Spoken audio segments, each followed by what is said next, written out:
Nell'ambito della rassegna Maree Mediterranee del comune di Costa Bianca con la regia e l'ideazione di Berta Ceglie, quest'anno riproporremo Pipino il Breve, il nostro musical ormai storico, in onore e in ricordo di Tony Cucchiara, come tributo il giorno 1° agosto alle ore 21. Vi aspettiamo tutti numerosi perché, come sapete, è un'opera meravigliosa che ha girato il mondo e che ha riscosso successo ovunque. Noi abbiamo cercato di ripercorrerla nella maniera migliore possibile e più fedele possibile.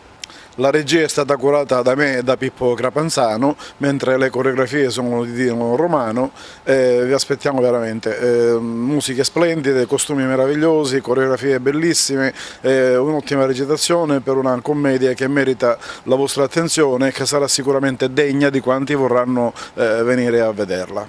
Noi nell'ambito di questa manifestazione intendiamo poi continuare la nostra tournée che prevede altre piazze anche oltre alla nostra provincia, e per mandare avanti quello che per noi è sempre stato il principio di divulgare sempre di più i nostri grandi autori siciliani e soprattutto agrigentini. Noi abbiamo grandi autori, non dico Pirandello, dico Sciascia, abbiamo anche i nostri grandissimi musicisti.